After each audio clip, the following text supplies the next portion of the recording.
नमस्कार दोस्तों, विज्ञप्ति बीसीएस के यूट्यूब चैनल पर आप सभी का स्वागत है। कल हम लोगों ने यूरोप का फर्स्ट पार्ट देख लिया था, जिसमें जलसंधि और नॉर्थ यूरोप की और वेस्टर्न यूरोप वाली रिवर कंप्लीट कर ली थी।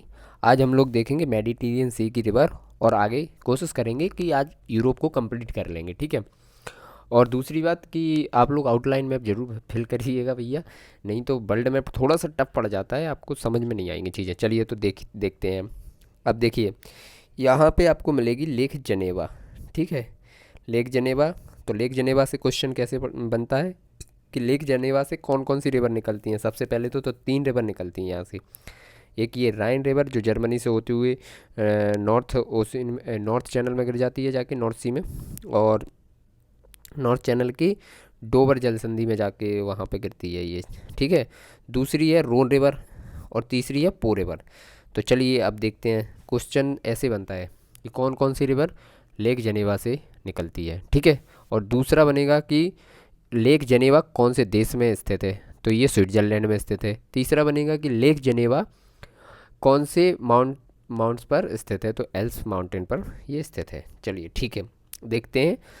इससे एक रोन रिवर निकलती है, देखिए ये जा रही है रोन रिवर, ये रोन रिवर जा रही है और जाके गल्फ ऑफ लाइन में निकल जाती है ये इसी के तट पे। तो इसका अब हम लोगों को याद कैसे करना था रिवर, हम लोगों ने देखा था 4 पॉइंट, और इसका उद्गम कहाँ से हो रहा है, इसका मुहाना कहाँ पे है, और इसका आसपास कोई शहर है जो किस लिए फेमस है। ये चीज़ें हम लोगों ने तरीका बनाया था रिवर का। तो चलिए देखिए, रोन रिवर ये जाके निकलती कहाँ से है, तो लेक जनेवा से, और इसका मुहाना कहाँ पे है, तो गल्फ ऑफ लाइन में, ठीक है। लाइंस और मार्सेल्स इसके तट पे अवस्थित देश हैं। देखिए लाइंस का क्या है, सिल्क वस्त्र उद्योग, इसको सिल्क वस्त्र उद्योग यहाँ पे सबसे ज़्यादा है, और फ्रांस की सिल्की सिटी भी कहते हैं। मार्सेल्स को क्या कहते हैं, सेकंड सर्वाधिक जनसंख्या वाला शहर, और सेकंड पेरिस भी इसको कहते हैं। सेकंड पेरिस क्यों कहते हैं, क्योंकि यहाँ पे सबसे ज़्यादा जनसंख्या है, दूसरे नंबर पे इस यहाँ पे जनसंख्या, तो इसको सेकंड पेरिस भी कहते हैं, और सुंदर जगह है इसलिए भी कहते हैं। भूमध्य सागर का सबसे बड़ा और व्यस्ततम बंदरगाह है, सॉरी। और अब देखते हैं, जनेवा से एक राइन रिवर निकलती है, वो तो हमने कल देख ही ली थी। अब जनेवा ही से ही निकलती है इटली की पो रिवर, ठीक है। और ये पो रिवर निकलती है जनेवा लेक से, और एड्रियाटिक सी में जाके ये गिर जाती है। देखिए ये जा रही है पो रिवर, ठीक है, और एड्रियाटिक सी में जाके ये गिर जाती है। तो इसको इटली की गंगा कहते हैं। लोम्बार्डी क्षेत्र से होते हुए जाती है, और लोम्बार्डी क्षेत्र काय के लिए फेमस है, ये चावल के लिए फेमस है। और इसी के तट पे मिलेगा आपको एक जगह मिलान, ये इटली का मैनचेस्टर इसको कहते हैं। देखिए ये है मिलान, इसको इटली का मैनचेस्टर कहते हैं। और ये है यहाँ पे ट्यूरिन, ये तो ट्यूरिन को क्या कहते हैं, ऑटोमोबाइल्स मोबाइल्स उत्पादन के लिए। अब बात आती है कि इटली को सॉरी पो नदी को इटली की गंगा क्यों कहते हैं। तो इसको गंगा इसलिए कहते हैं वहाँ की इटली की, क्योंकि यहाँ पे सर्वाधिक जनसंख्या का निवास है। जैसे कि भारत में भी गंगा जो है वहाँ पे देखिए आप, जनसंख्या आपको सबसे अधिक मिलेगी गंगा के आसपास। दूसरी बात, यहाँ पे चावल की खेती, और हमारी गंगा किनारे भी चावल वाला क्षेत्र ज़्यादा है, तो इसको इसलिए इटली की गंगा कहते हैं, ठीक है।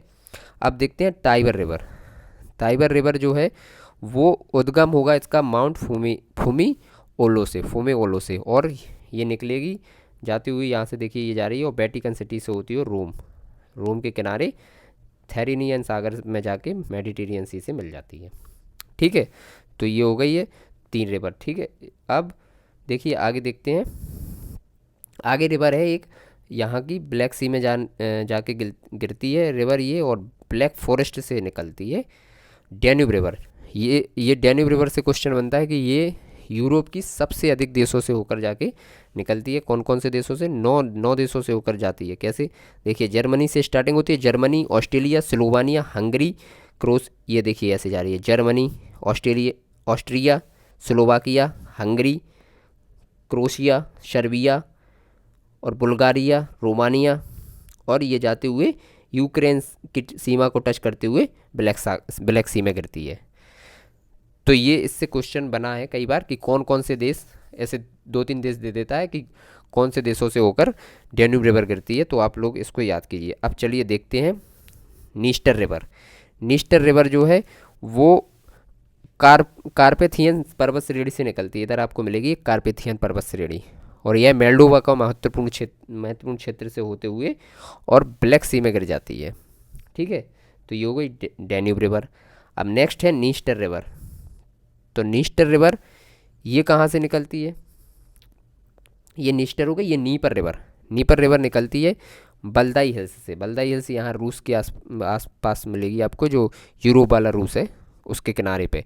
और मोहाना जाके इसका है काला सागर में। ये यूक्रेन की सबसे लंबी रिवर है ये नीपर रिवर, यहाँ पे याद रखना। तो काले सागर में, ब्लैक सी में जाके कितनी कितने डी अभी तक जा चुके हैं, एक डैन्यूब, एक नीस्टर और एक नीपर। 3 डी, 3 डी से याद रखना, 3 डी ब्लैक सी। ठीक है। अब रूस की एक रिवर है डॉन रिवर। ये डॉन रिवर का उद्गम है तुला ओब्लास्ट से। तुला ओब्लास्ट एक रेंज मिलेगी यहाँ से, और एजोव सागर में जाके ये मिल जाती है। देखिए एजोव सागर में, ये ब्रिटेन की दूसरी सबसे लंबी नदी है।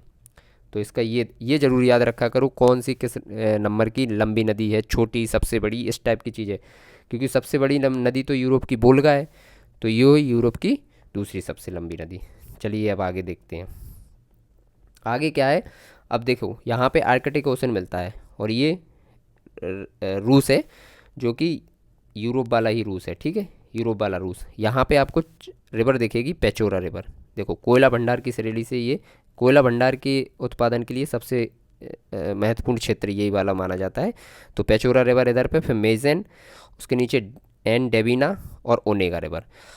अब ये रिवर क्यों महत्वपूर्ण है, क्योंकि इनका ऐसे सीक्वेंस पूछ लेता है कभी कभी, और ये आर्कटिक सागर में जाके सारी गिरती हैं। ठीक है। अब आर्कटिक सागर में यहीं पे है कोला पेनिनसुला। कोला पेनिनसुला पे आपको नॉर्थ में मिलेगा एक मरमांस बंदरगाह। मरमांस बंदरगाह बर्फ़ पर खुला रहता है, पूरे बर्फ़ पर ये खुला रहता है, इसलिए ये फेमस हो जाता है।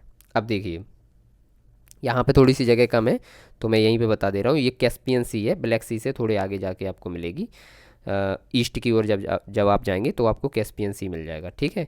अब कैस्पियन सी से जाके ये देखिए यूराल पर्वत जो है ना, यूराल पर्वत, ये यूराल पर्वत कैस्पियन सी से जाके मिलता है, और कैस्पियन सी, और फिर आपको यहाँ पे मिलेगा कासेसस पर्वत। कासेसस पर्वत भी ब्लैक सी के और कैस्पियन सी के बीच में ही मिलेगा। तो ये तीन तीन क्षेत्र ही हैं जो कि यूरोप और एशिया को अलग करते हैं। कौन कौन से? यूराल पर्वत, कैस्पियन सी और काकेसस पर्वत। इन तीनों को, ये तीनों ही यूरोप और एशिया को डिवाइड कर देते हैं अलग अलग। ठीक है। अब देखिए ब्लैक सी है, तो एक क्वेश्चन पूछा ही था कि ब्लैक सी से कौन कौन से देशों की सीमाएं लगती हैं। तो देखिए ब्लैक सी है, ये ब्लैक सी हो गया, ये हो गया बुल्गारिया, रोमानिया, और फिर ये यूक्रेन वाला इलाका है तो यूक्रेन, और फिर रसिया ऊपर वाला नॉर्थ वाला एरिया, और जॉर्जिया, और टर्की। ठीक है। तो इसके लिए ये याद रख लीजिए बर्गर टी। बी से बुल्गारिया, आर से रोमानिया, और जी से जॉर्जिया, यू से यूक्रेन, आर से रसिया, और टी से टर्की। ठीक है।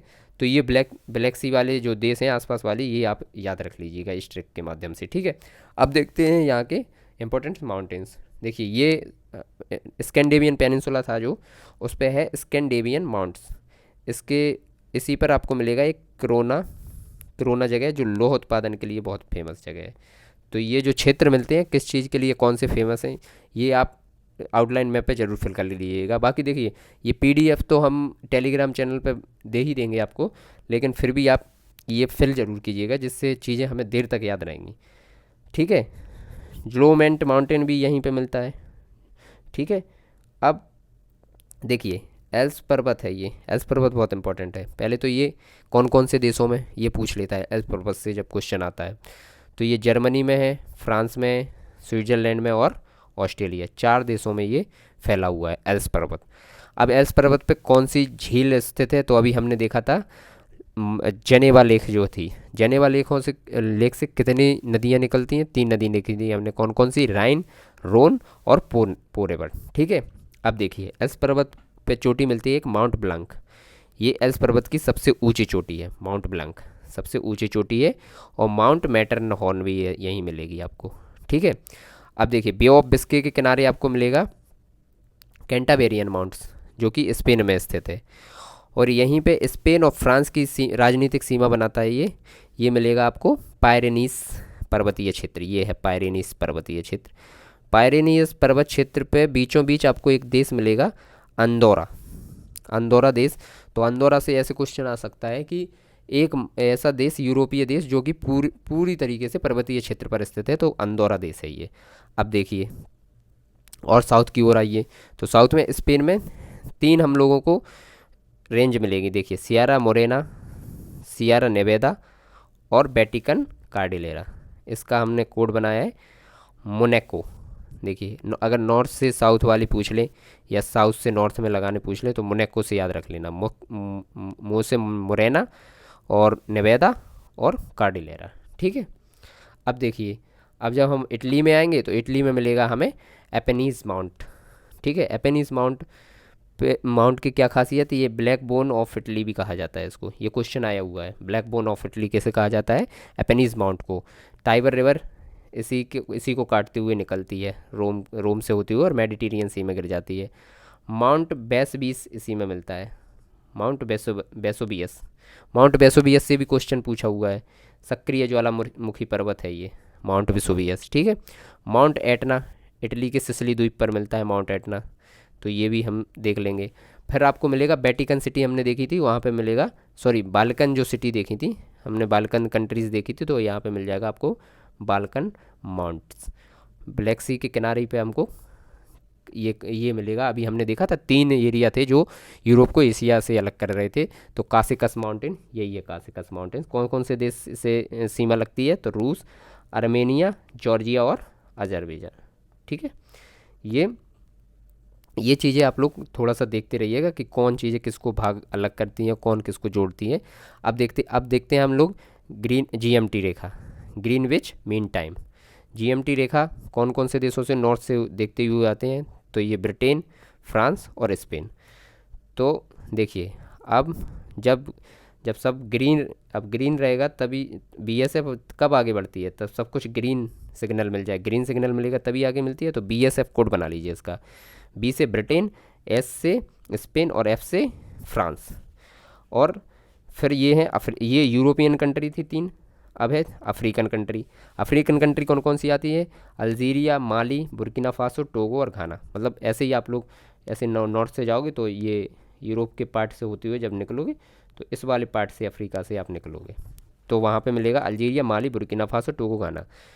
तो कैसे याद रखोगे, अब ग्रीन मीन बेस्ट टाइम जो जीएमटी है, तो हम एएम से देखते हैं, इसको एएम से ही स्टार्ट करते हैं, 12 एएम से स्टार्ट करें तो एएम जीटीबी। अब देख लिए ये जीटीबी नगर है मुखर्जी नगर के बगल में कि नहीं, तो यही जीटीबी। तो सुबह सुबह देखिए जीटीबी, तभी आपको ग्रीन चीज़ें दिखेंगी, ठीक है। तो देखिए एएम जीटीबी, ए से अल्जीरिया, एम से माली, बी से बुर्किना फासो, जी से घाना और टी से टोगो, ठीक है। तो इस ट्रिक से आप इसको आसानी से याद कर सकते हैं कि जीएमटी लाइन कौन कौन से देशों से होकर गुजरती है। आप प्रमुख झील देखते हैं, देखिए सबसे बड़ा छोटा इस टाइप की चीज़ें जब भी मिलें तो आप तुरंत उसको मैप पे फिल कीजिए और उसको लिख लीजिए वहीं की वहीं, तो चीज़ें आपको याद रह जाएंगी और इन्हीं चीज़ों से सबसे ज़्यादा क्वेश्चन पूछे जाते हैं। ये तो थोड़ा डिटेल्स में मैप चल रहा है, बाकी थोड़ा अगर शॉर्ट में जब चलेंगे तो वही वही चीज़ें आपको दिखाई जाएंगी जो कि एग्ज़ाम में आती हैं, ठीक है। अब चलिए इसको देखते हैं। लेक लडोगा जो है ये यहीं है, मीठे पानी की झील है, रसिया में स्थित है ये, जो यूरोप वाला है, तो यूरोप की सबसे बड़ी झील यही है। और यूरोप की सबसे सेकंड लार्ज मीठे पानी की झील वो इसी के नॉर्थ साइड में मिल जाएगी आपको, लेक ओनेगा, ठीक है। तो ये दो रसिया में झील देख ली, फिर दो देख लीजिए लेक वेटर्न और लेक वेवन, तो ये हो गई हैं स्वीडन में दोनों, ठीक है। टेम्स नदी तो टेम्स नदी तो फेमस है, तो आप लोगों को पता हो गई, डोवर स्टेट में जाके ये गिर जाती है और ये ब्रिटेन की नदी है, ठीक है। अब यहाँ पे लेक जनेवा हम लोगों ने एल्स पर्वत पे देखी ली थी। यहीं पे हमें तीन देशों की सीमाओं पे मिलेगी, ऑस्ट्रिया, जर्मनी और स्विट्ज़रलैंड की सीमा पे मिलेगी लेक कॉन्स्टेंट। तो ये एक बार क्वेश्चन आया हुआ है कि लेक कॉन्स्टेंट किन तीन देशों की सीमाओं के बीच पाई जाती है, तो ये आप याद रखिएगा, ठीक है। जनेवा लेक से तो क्वेश्चन आया ही है और अभी भी अपन ने ऊपर देख ही लिया, तो राइन नदी, रोन नदी और पो नदी, ये तीनों इसी से होकर निकलती हैं, ठीक है। अब हम लोग माउंटेन देख ही चुके हैं और अब देखते हैं ये थोड़े से इम्पोर्टेंट क्वेश्चन जो अधिकतर आए हुए क्वेश्चन है, वो चीज़ इसमें देख लेते हैं। देखिए डेनमार्क का एक बार क्वेश्चन पूछा था कि विश्व में डेयरी उद्योग का सबसे बड़ा केंद्र कहाँ पे है, तो डेनमार्क। डेनमार्क में अभी अपन ने देखी थी कील नहर, वहीं पे कील शहर था, वो सबसे ज़्यादा था। ठीक है। स्विट्जरलैंड को यूरोप के खेल का मैदान कहते हैं। और सेविले को यूरोप का जो स्पेन में एक जगह मिलेगी यहाँ पे, सेविले। सेविले यूरोप का सबसे गर्म स्थान है। ठीक है। तो ये तो याद रखना ही पड़ेगा, क्योंकि सबसे ज़्यादा, सबसे कम, सबसे बड़ा, सबसे छोटा, इस टाइप की चीज़ें तो आती ही सबसे ज़्यादा क्वेश्चन आर ओ में। तो देखिए सेविले हो गया यूरोप का सबसे गर्म स्थान। और वर्ल्ड का हम लोगों ने देखा था, वर्ल्ड का स्थान था डेथ वैली। और अफ्रीका का देखा था तो अलाजीजिया। ठीक है। तो इस टाइप से चीज़ों को याद रखिए। चलिए अब देखिए, अब यहाँ पे वेटिकन सिटी, तो विश्व का सबसे छोटा देश है वेटिकन सिटी, जहाँ से टाइबर रिवर निकल रही थी, वही वही वाला एरिया। यहाँ इटली के नॉर्थ साइड में आपको मिलेगा वेनिस। ये एड्रियाटिक की रानी, ये एड्रियाटिक सी है, तो इसको एड्रियाटिक की रानी, ये सारे क्वेश्चन आए हुए हैं। ठीक है। माल्टा, सिसिली द्वीप जो इटली का मिलता है साउथ में, सिसिली के नीचे साउथ की ओर आपको माल्टा एक ये देश ही मिलेगा, जो कि भूमध्य सागर में स्थित द्वीपीय देश है, द्वीपीय। ठीक है। और कैस्पियन सी, जो कि हमने देखा था यूरोप को और एशिया से अलग कर रही थी, वो यूरोप का सबसे निम्नतम स्थान है। सबसे ऊंचा, सबसे नीचा, ये तो याद रखना ही है। तो ये सबसे ऊंचा। अब देखिए, अब कहाँ से क्वेश्चन आता है, हम लोगों ने वो देख ही लिया था ब्लैक सी। अब ब्लैक सी की ट्रिक भी बना ली थी। अब देखते हैं मेडिटेरियन सी। क्वेश्चन मेडिटेरियन सी से खूब आता है, और ये सबसे ज़्यादा मतलब देशों से, ज़्यादा देशों से लगता है, तो लोग इसको छोड़ देते हैं, स्किप करते हैं। तो चलिए अब बड़ी आसानी तरीके से हम इसको समझते हैं। देखिए मेडिटेरियन सी है, तो सबसे पहले हमने अफ्रीका पढ़ा था। तो अफ्रीका में हमने देखा था 5 देश इससे लग रहे थे। तो ट्रिक क्या बनाई, मेटल।